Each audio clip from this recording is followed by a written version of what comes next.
We're going to go straight to Washington, where Peter Nicholas is joining us this morning with more on these sequester cuts that are all but certain to kick in. Peter, is that right? That's right. It doesn't look like there's any way to avoid them. The White House has scheduled a meeting. President Obama will meet with congressional leaders on Friday. That's the first face-to-face meeting that they're going to have in this standoff. But there's no sign really, or no real optimism on either side that the meeting will produce a breakthrough. Both sides are making a calculation that politically, what might be in their interest is for these cuts to kick in and take effect, and that might improve their negotiating position. And you mentioned that they're meeting Friday for the first time face to face. I think a lot of Americans who might not have been following this closely day to day and inside and out will find that pretty shocking that the enormity of this is happening, and these two sides have not even yet sat down at a table face to face to discuss it.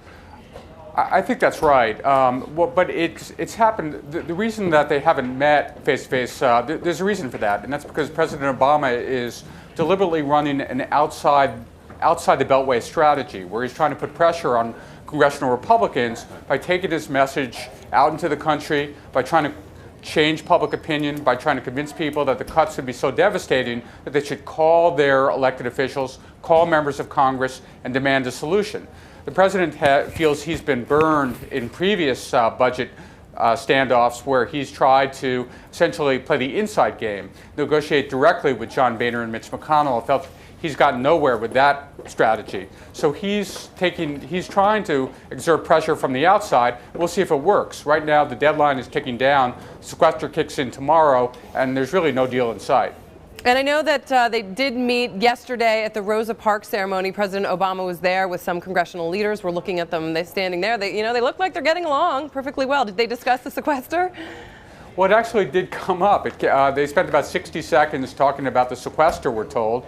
And the Republican congressional aides say the conversation amounted to no more than, well, we'll see you Friday. Yep, we'll be there. So the White House actually described this as a meeting of some sort, or at least some sort of get-together or discussion about the sequester, but it didn't seem like there was very much substance to it. So what happens now with the cuts kicking in?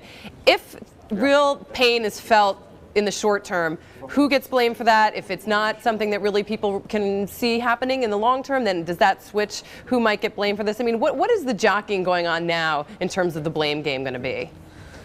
Well, the blame game is important, actually, to both sides. And what the president is sort of banking on is that the sequester there'll be real-world repercussions. People will be waiting hours at the airport. Children will be kicked off Head Start.